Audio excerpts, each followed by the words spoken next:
Welcome into Paul Catalina's Top 5. Hey, it's the weekend, everybody.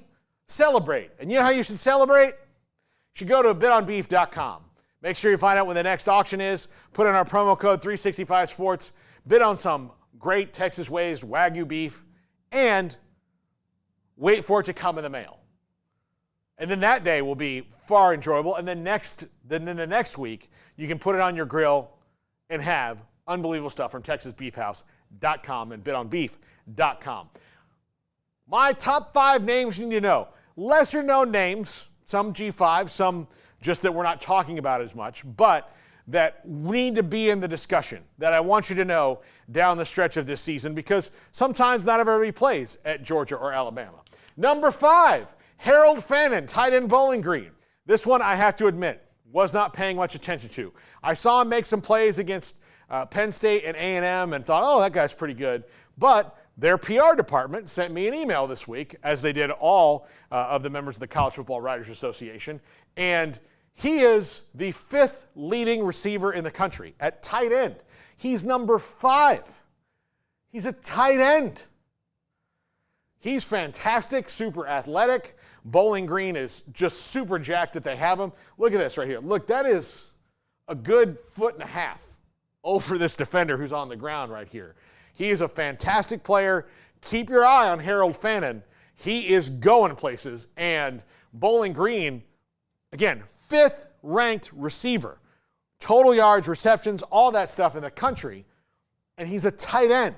That does not happen all that often. Number 4, Jaylen Royals, wide receiver at Utah State.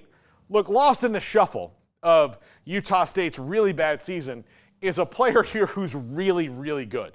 Jaylen Royals, I believe, is 3rd in the country in receptions behind guys like Trey Harris. So he's doing his part for the Utah State Aggies, and he is someone who is going to get some looks in the NFL, and he's a name you need to know. Even though Utah State's struggling, this dude can straight up ball. Absolutely, he can play. Number 3, Kyle Monangani at Rutgers. You see these guns right here? Those are guns. You have to have a permit for things like this in most states. Well, half of them. Well, not as many as you should probably have a permit. But anyway, he has got some just absolute ripped pythons there, and he runs through people. He's got that, he's not as like husky as Ron Dane, but that Ron Dane just run through you and then can hit the gear.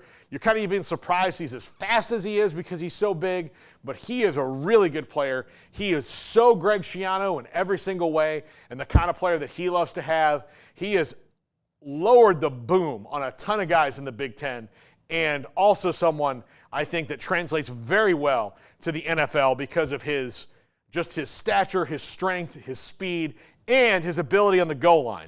If they're the 5-yard and in, Monangai is getting the ball, and there's not much anybody else can do about it. Number 2, Trey White, defensive end at San Diego State. You may say, Paul, why would you bring up a defensive end at San Diego State? This is your national leader in sacks right now. 11 sacks so far on the season. He's impossible to block. He's getting a ton of, he's getting a ton of double teams and still coming through them. And yes, I know he's about to be a Pac-12 player if he's there long enough at San Diego State. But 11 sacks, somebody you need to keep an eye on. He's a name you'll hear more of. And number 1, Nohl Williams, DB at Cal. Why is he on this list? Well, this is your national leader in interceptions right here. If you need evidence of this, just go back and watch this game against Auburn, where all the quarterbacks that got to play in this game that were subsequently thrown under the bus by Hugh Freeze still have nightmares about Nohl Williams. 6 interceptions already on the year, 1 return for a touchdown. A fantastic player, great hands, great speed. Pay attention to him from the Calgorithm. Get Nohl Williams out there more, buddy. Get him out there because people need to know how good this guy is. that is the top 5. That is going to do it for the show. Have a great weekend. Don't forget about our Baylor pregame show on KWTX tomorrow morning at 9 o'clock as we preview Baylor versus Texas Tech. Have a great weekend, everybody.